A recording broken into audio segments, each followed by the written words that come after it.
le thème de ce soir, c'est le risque et privilège d'un vrai ministère chrétien. Le risque et le privilège d'un ministère chrétien. Nous allons rapidement lire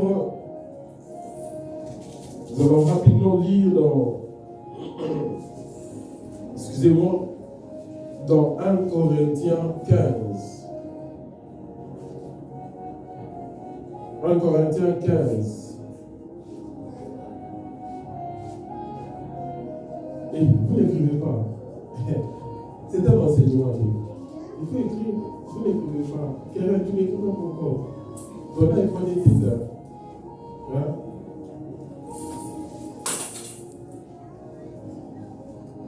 Je vais lire le premier, le deuxième, le troisième, le quatrième, le cinquième verset et les sixième verset. Et puis je vais aller directement au verset 31 et 32. J'ai lu au nom du Seigneur.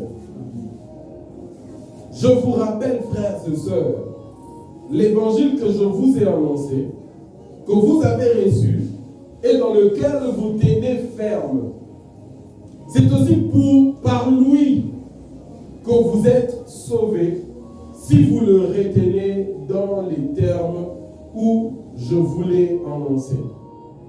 Autrement, votre foi aurait été inutile. Je vous ai transmis avant tout le message que j'avais moi aussi reçu.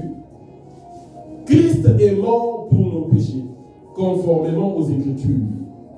Il a été enseveli et il est ressuscité le troisième jour, conformément aux Écritures. Ensuite, il est apparu à Céphas, qui est Pierre, puis aux 12. Après cela, il a apparu à plus de 500 frères et sœurs à la fois. On dit à la fois et non à la foi. Il y a une différence entre à la foi et à la foi. Il a apparu à 500 personnes au même moment. C'est ça à la fois. Alléluia. Amen. Donc on l'a vu ici, au même moment, on l'a vu encore ailleurs, au même moment, on l'a encore vu là-bas. Ce qui fait en sorte que tout le monde l'a vu au même moment. Alléluia. Amen.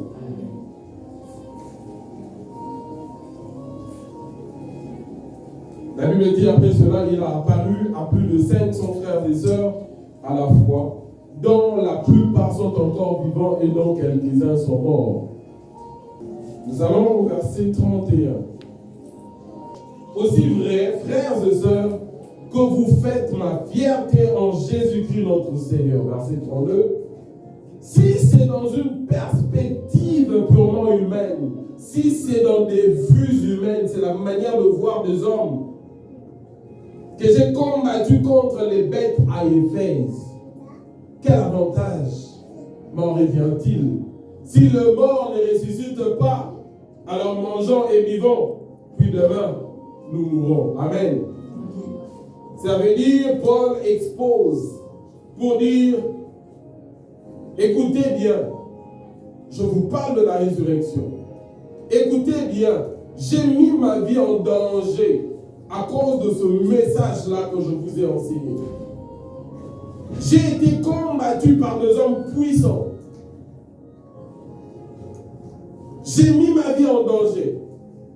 C'est à cause de ce message-là. Et vous, vous êtes ma fierté par rapport à ce message que je vous ai prêché. Ce message que je vous ai annoncé. Et aujourd'hui, je suis fier de vous, de ce que vous avez cru, de ce que vous avez donné votre vie à Jésus, de ce que vous avez maintenant de l'espérance par rapport à demain.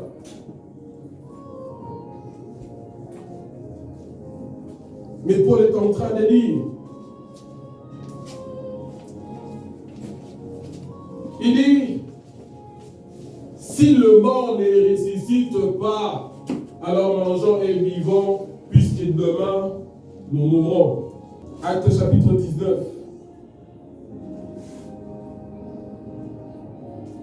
Verset 24. En effet, un orfèvre du nom de Démétrius fabriquait des temples d'Artémis, qui est Diane d'ailleurs, en argent, et procurait un gain considérable aux artisans.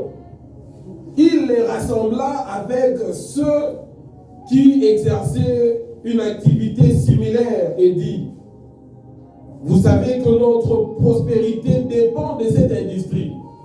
Or, vous voyez et entendez dire que non seulement à Éphèse,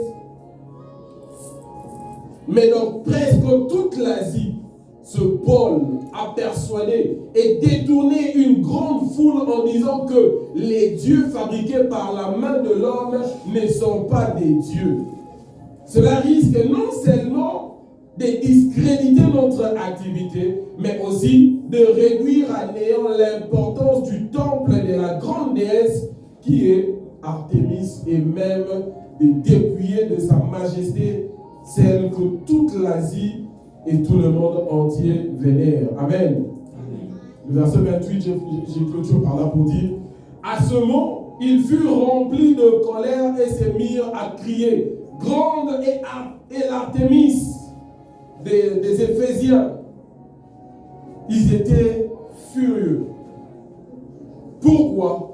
Parce que Paul a prêché contre ce chose qu'il faisait. Et cela a conduit Paul à vivre de tourments. Paul a été frappé, jeté dans des falaises, laissé à demi-mort, roué de coups. C'est ce qu'il est en train maintenant de dire aux Corinthiens. C'était le risque de son ministère. Je parle d'un vrai ministère chrétien. Je ne parle pas de ceux qui se sont réveillés un jour et ils ont été, je ne sais pas, égoïstes, fainéants, je ne sais pas quoi, qui se sont dit: la chose la plus facile à faire, c'est d'appeler les gens de son Munda. On commence maintenant à danser. Les gens vont venir, surtout à Kinshasa. Quand tu fais ce genre de choses, quand tu fais ce genre d'activités, et même je peux même miser. Je prends mon argent, je loue des instruments, je loue des instrumentistes ou des musiciens. On peut venir là, on peut chanter, réunir des gens, mais c'est quoi la suite? Paul avait un message: prêcher la résurrection de mort. Bien aimé, j'aimerais te dire, si Christ n'était pas ressuscité, ta foi est vaine.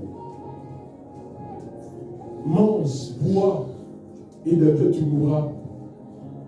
Mais Paul devrait exposer ce message parce que Dieu voulait atteindre des cœurs. Le message de la résurrection nous montre que l'Église a une bonne position. Et c'est pourquoi nous devons vivre avec espérance. Alléluia. Nous devons vivre avec espérance. Les risques et les privilèges d'un vrai ministère chrétien. Dans la partie où nous venons de lire de 1 Corinthiens 15, le chapitre de 1 Corinthiens 15 est généralement divisé en 6 sections. Je prends un aspect de la doctrine de la résurrection. Premièrement, du premier verset jusqu'au 11e, Paul parle de la résurrection de Christ, le fondement de l'évangile. Alléluia. Deuxièmement, Paul parle de conséquences si les morts ne ressuscitent pas, du 12e au 19e verset. Troisièmement, Paul parle là où nous nous situons, de Christ, le prémisse de la résurrection. C'est-à-dire le premier de ceux dont Dieu a ressuscité avec une postérité, avec une génération derrière lui. Alléluia. Quatrièmement, il parle de la nature du corps ressuscité.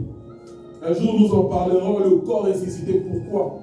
Vous allez remarquer qu'on parle d'un corps glorieux. Alléluia. C'est avec ce corps-là que nous serons glorifiés et nous allons monter.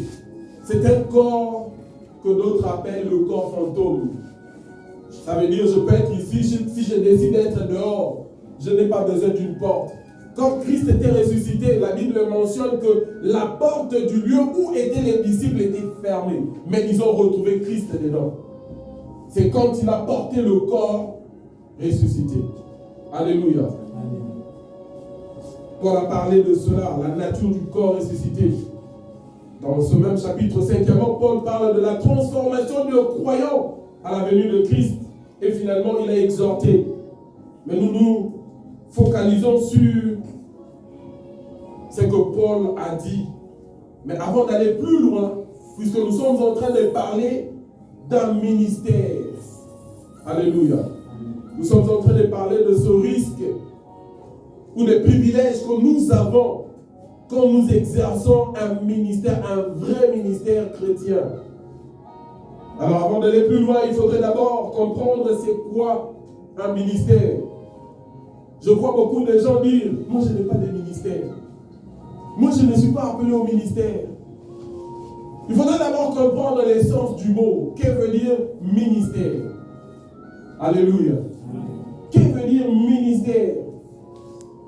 Et dans la Bible, le ministère désigne avant tout un service.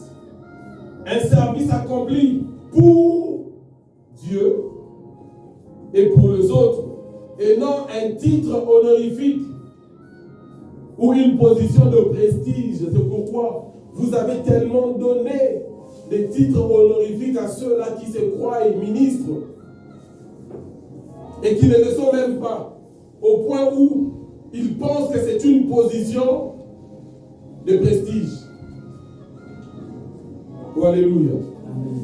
Et aujourd'hui, je faisais rire à quelqu'un.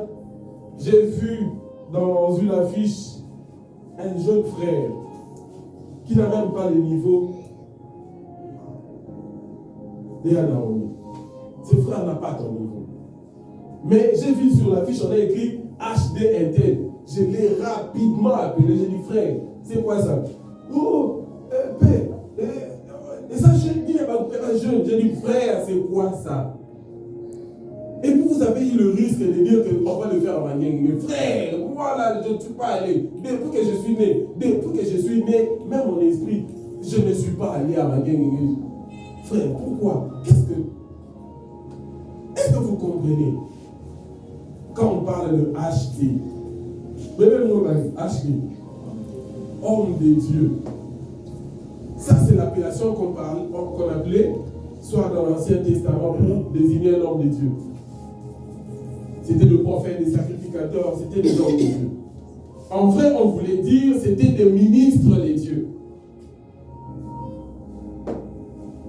Tu n'es pas encore ministre de Dieu, tu te fais homme. C'est comme à l'intervention comme un pasteur, et ça dit colo. Pour qu'il t'en mouilla, tu es HD. C'est ça, non? Ou encore, on peut dire, je suis berger. C'est pas encore pasteur. Quelle est la différence entre berger et pasteur? Il n'y a pas de différence. Écrivez frère, écris frère intel. Alléluia. Amen. Écris frère. J'aurais souhaité même que tu écrives ministre. Parce que tu exerces un ministère. Il est dit ici que le ministère désigne avant tout un service accompli pour Dieu et pour les autres, et non un titre honorifique ou une position de prestige.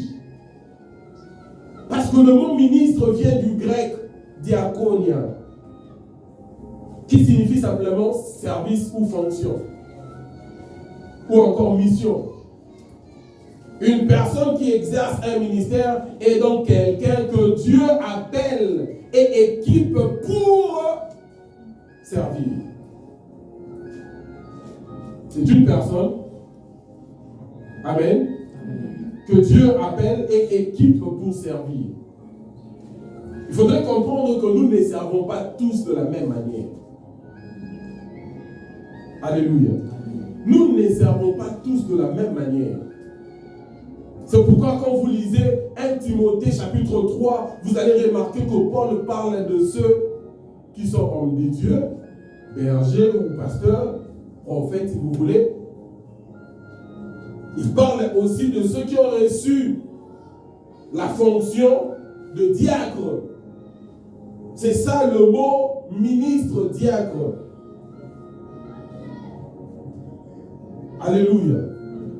Et vous allez en renvoyer à ce qu'il doit faire d'abord à la maison.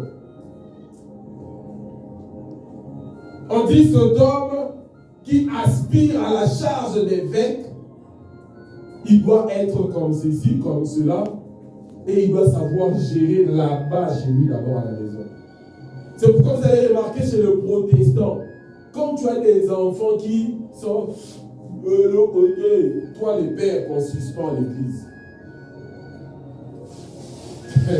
C'est compliqué, c'est la parole de Dieu. C'est-à-dire, si tu ne gères pas bien ta maison, on te suspend. C'était compliqué, mais c'est quand même bien, non?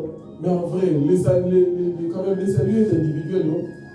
Mais vous soyez bon. Alléluia. Mais que Dieu bénisse ceux qui écoutent.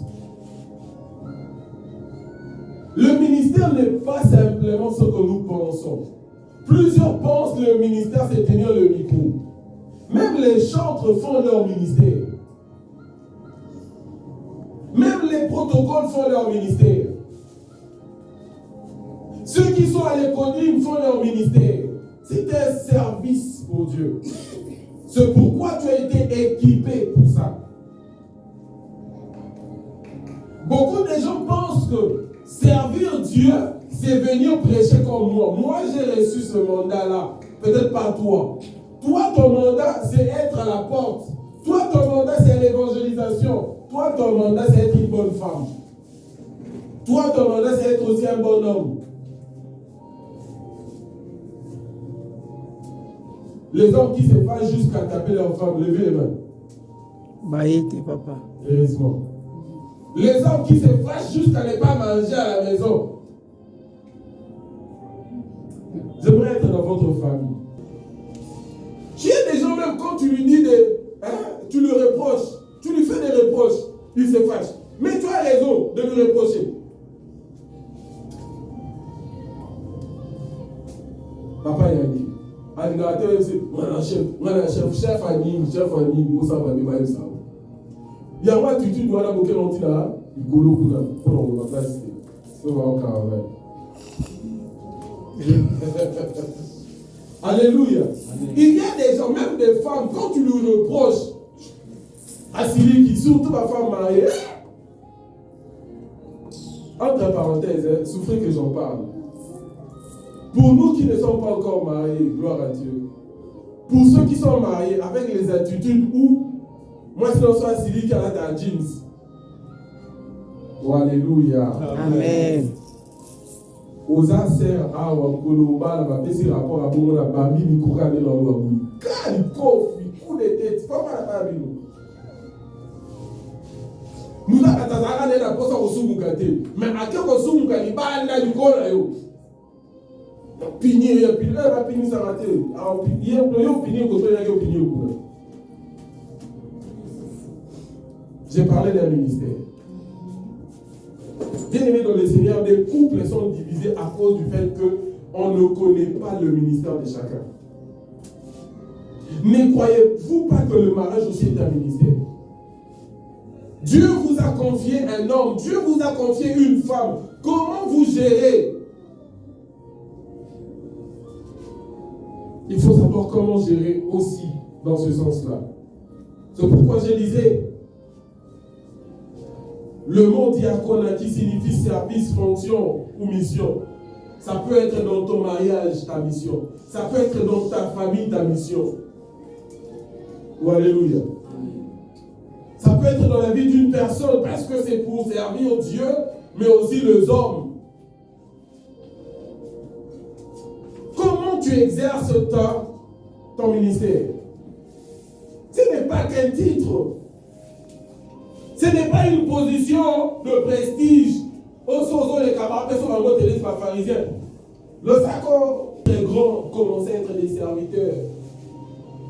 Même quand tu es un mari, frère, soyez comme moi. Moi, je suis simple, je suis souple. Moi, tu peux m'envoyer. Ma femme peut m'envoyer. Je vais aller.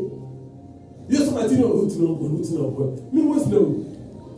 Oh. Moi, c'est la meilleure de la bonne. Mouele, qui y a la main des points.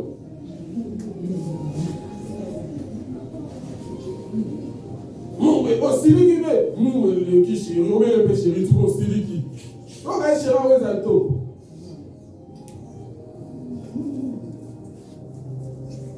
La radio dit ça. Non, tu le dis.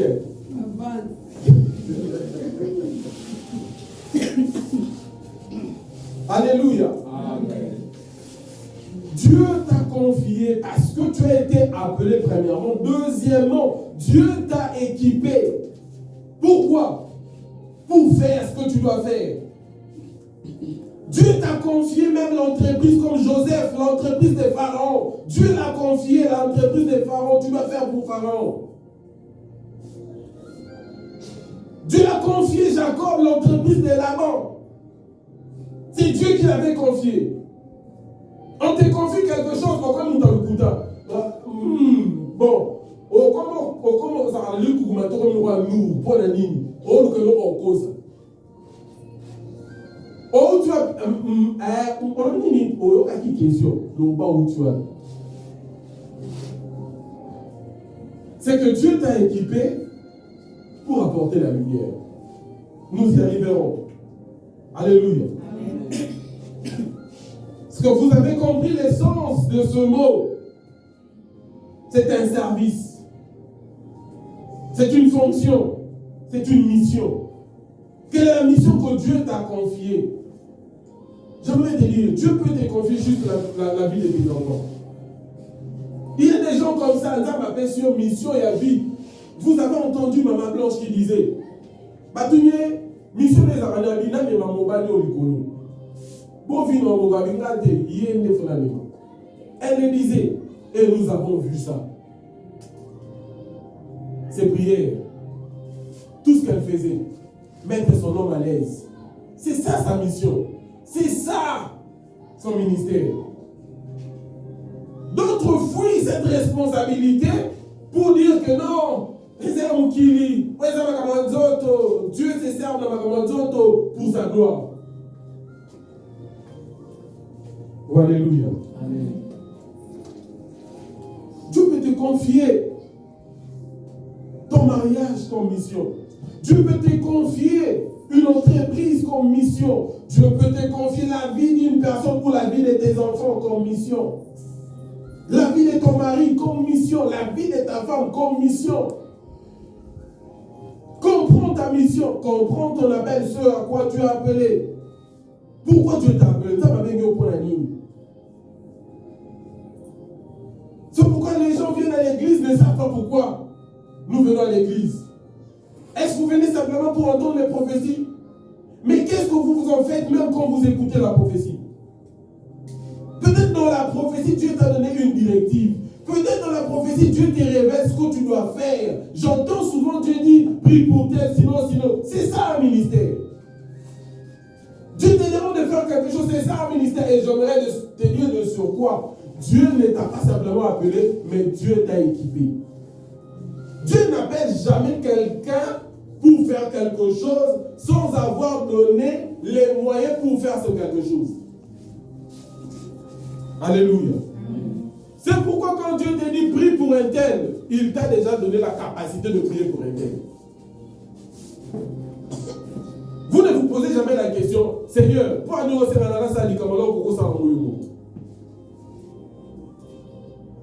alléluia. C'est là où les spirituels et le physique se rencontrent. Quand Dieu parle, c'est le spirituel. Mais quand toi tu dois agir, c'est le physique qui doit maintenant exercer.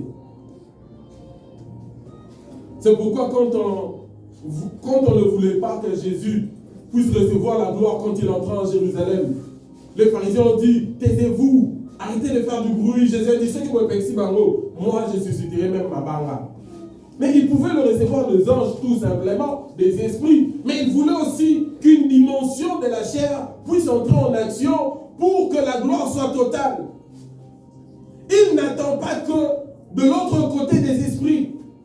Il a créé aussi le monde visible.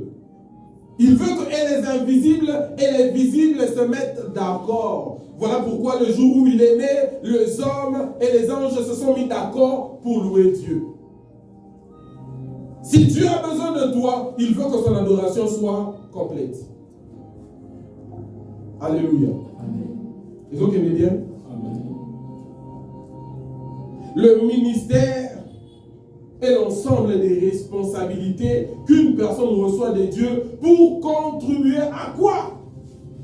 À l'édification de l'Église, à la construction de l'Église. Le berger, le prophète Réma nous avait parlé ici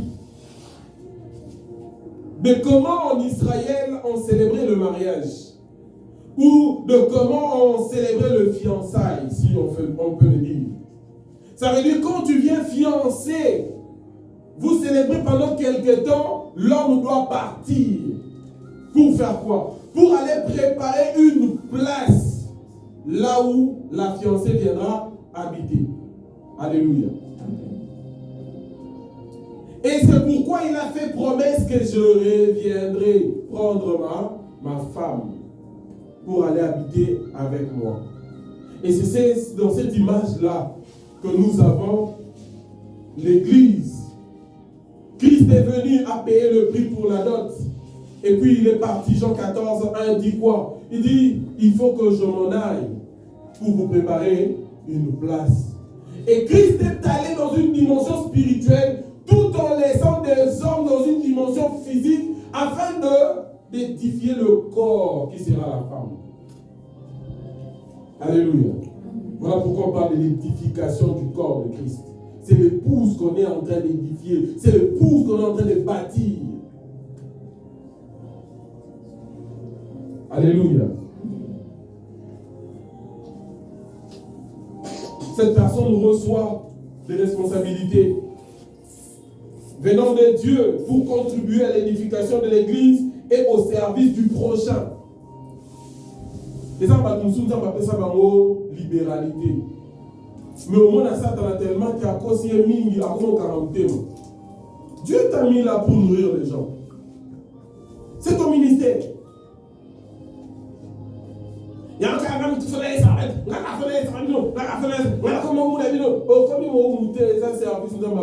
pour ce serviteur, pour ses enfants. Tu participes à l'édification du corps de Christ. Yoko wa okabalanzela te. Ebitana metele ya yo peto yebiti. Pour info ya yo peto yebiti. Pokaba, pas si. Et puis il a remarqué, ceux qui viennent demander sont toujours sales, souvent. Ils sont sales, ils sont bizarres. Si vous avez un autre, même si vous avez un arabe, vous avez un arabe, vous avez un salide. Aïe, bien. Si vous avez un arabe qui moi ici, aïe, vous avez une qualité, vous avez une qualité. Ah, c'est pas ça, madame. Aïe, vous avez une forme, vous avez une théorie. Ah, c'est pas ça. Yamubali, aïe, vous avez une fit. Skinny. Skinny. Voilà. Aïe, on va skinny. Et là, parce que si on a le roi, ils ont amené, tu n'as pas ramené. C'est là que vous comprenez quoi, là, on est mal. Bon, il y a un peu de vie pour vous donner le valeur. Oh, on va l'emmener là, voici, on peut y aller. Attendez, ok. Ça, ça va devoir se tromper. C'était pour faire rire. Alléluia. Chacun a ses goûts et ses qualités. On dit que le goût est quoi? Les couleurs et le quoi? Les goûts et les couleurs. Bref, discuter, c'est de l'ingénieur. Alléluia. Nous sommes en train de parler de Paul comme exemple. Puisque nous sommes en train de parler de risques et privilèges d'un vrai ministère chrétien. L'apôtre Paul a reçu pour message ce que nous venons de lire sur la résurrection. Paul combattait l'Église. Acte 9, Paul combattait l'Église. Mais ce jour-là, Paul a rencontré le Seigneur.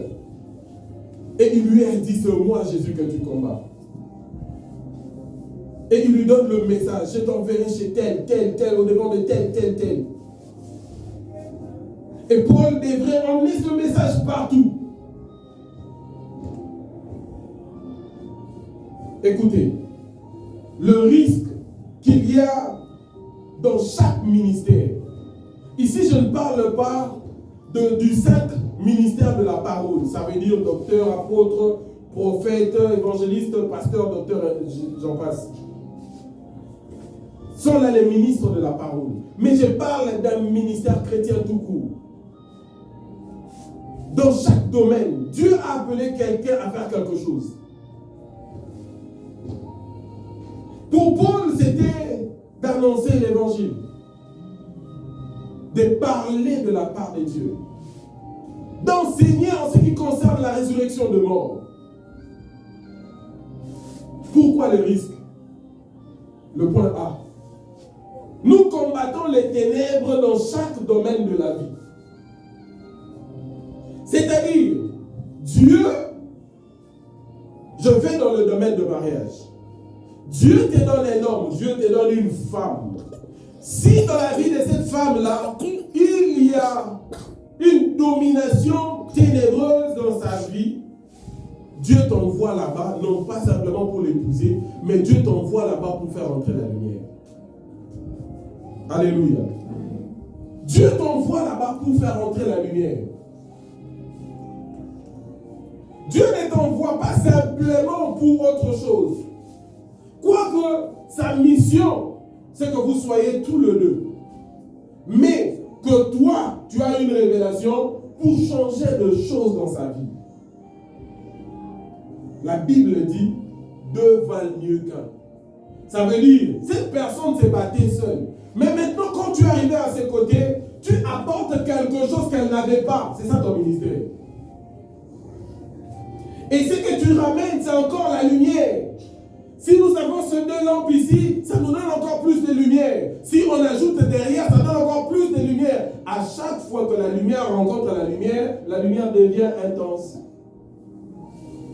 Alléluia. Et vous ne savez pas que quand deux personnes s'accordent, qu'est-ce qui se passe? Voilà pourquoi Jésus disait, il dit quoi? Là où deux d'entre vous s'accordent pour, je suis.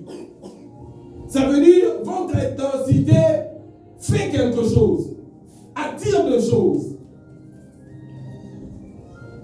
Ma voiture est belle, ça va attirer dans pour intensité, il n'y a pas dans la capacité. Nous sommes vélo. Alléluia. Nous pouvons le voir où nous lisons dans Actes 19, 23 à 28 ou 28. L'apôtre Paul est arrivé à Éphèse, dans une ville grecque, où il y avait un certain Démétrius. C'était un artisan qui faisait des temples pour la déesse Diane ou Artémis. Et toute la ville achetait des choses pour aller faire de culte à Diane. Et quand Paul est arrivé, il a enseigné Jésus. Il a enseigné la résurrection de mort. Presque la ville a donné la vie à Jésus. Et ils ont arrêté d'acheter des choses chez ce monsieur-là. Le monsieur-là devait aussi des choses à ses supérieurs. Et ce monsieur-là a alerté tout le monde pour dire, ce monsieur-là est venu nous troubler. Alléluia. Quand vous entrez dans la vie de quelqu'un auprès de qui Dieu vous a envoyé, vous troublez leur système ténébreux. J'aimerais te dire, quand tu entres dans une famille où il y a beaucoup de ténèbres, que Dieu a déjà choisi et que c'est par toi, tu es comme une clé, tu es comme la lumière qui doit luire dans cette famille-là, j'aimerais te dire, tu auras des combats. Ceux qui n'aiment pas la lumière vont te combattre, toi, pas eux, mais toi.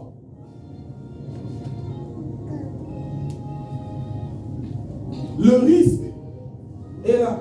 Le danger est là. Je ne veux pas vous cacher. C'est pour vous préparer à bien faire votre mission. Alléluia. L'apôtre Paul était déjà équipé pour cela. La Bible dit qu'on l'a roué de coups, je vous dis. À un moment donné, ses frères, les autres disciples, l'ont pris, l'ont emmené quelque part. Il voulait quand même se présenter à eux. Paul peut m'accabassaki nango. On entend ça bien. Vu le mobimba, Basiliki, Poyo, Zobel, Samagamamo, maintenant tu veux leur parler. Non, pardon, Paul. Pardon, pour notre considération, change de chemin. J'aimerais te dire, quand tu auras fini ta mission, tu changeras de chemin. On ne te verra plus. Après avoir planté la lumière, on tient là pour la projeté à la famille. Ça va changer de là. Abibo bimasko koto. Yona bateau, faut bobi makoto. Alléluia.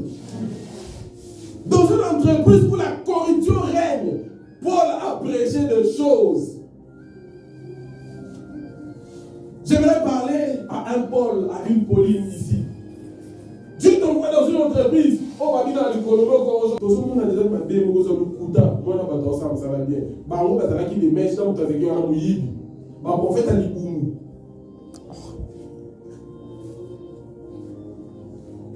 Qui mentent pour leurs intérêts. Alléluia. Quand tu apportes la vérité, j'aimerais te dire voici les dangers. Soit, bah, pas empoisonner. Soit, bah, soit, pas écarter. On cherchera à te supprimer. Paul parle de ce risque. Il dit, ma vie tout le jour c'est comme ça, mais je n'arrêterai pas. Dieu a besoin de toi pour sa gloire. Dieu te confie des responsabilités. Chacun de nous a sa part. Même quand tu es venu, mais oui, progresse, tu comprendras, Dieu se révélera à toi. Il te dira ce que tu dois faire.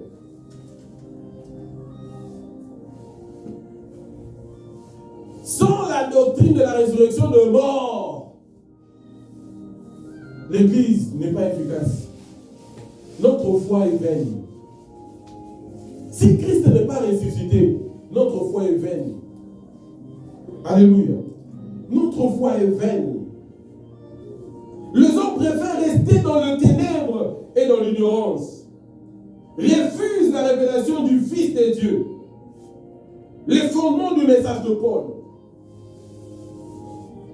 Leurs mauvaises œuvres. Quand tu viens éclairer, quand tu viens dire ça, ce n'est pas bien, il y a de bons combats. Parce qu'on a même dit ça à la mission. Pourquoi? Oye la lumière à Paul Anini, bien aimé, j'aimerais te dire, partout où tu iras, tu ne peux pas cacher ta lumière. C'est pourquoi Jésus a dit, on n'allume pas une lampe pour le mettre sous la table. Quand une lampe est allumée, on lui colle pour que toute la maison soit éclairée. J'aimerais te dire, tout le quartier peut être éclairé par toi. La lumière est la révélation. C'est pourquoi le psalmiste le dit dans Psaume 119, le verset 130. Il dit, la révélation de tes paroles éclaire et donne de l'intelligence. Les hommes ne veulent pas être intelligents. Dans des couples, des maris ou des femmes ne veulent pas être intelligents. Dans des entreprises, on ne supporte pas l'intelligence. Quand quelqu'un brille, on le supprime. Dans des pays, quand quelqu'un brille, on le supprime. Quand tu commences à apporter la lumière au milieu de ceux qui veulent rester dans les ténèbres, c'est toi qu'on va combattre. Tu vas dans une famille, c'est toi qu'on va combattre. Tu vas dans un quartier, c'est toi qu'on va combattre. J'aimerais te dire, même si on te combat, on vous fera la guerre, mais on ne vous vaincra pas. Amen. On vous fera la guerre, mais on ne peut pas éteindre la lumière qui sont en vous. Amen. Peu importe le degré de la sorcellerie de cette famille, peu importe les degrés du fétichisme de ceux que tu as trouvé dans cette entreprise. Peu importe leur degré. J'aimerais te dire, peu importe les degrés à sorcellerie dans un quartier, on ne peut pas te faire du mal.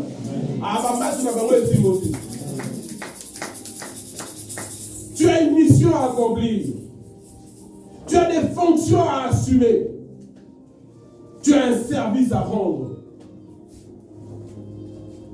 Dieu ne t'a pas donné sa lumière pour que tu sois sous la table. Tu as peur d'agir. Surtout ma famille autobotami, ma famille comme Yamadouba, bref, même les bateaux qui basent. Mais les gars,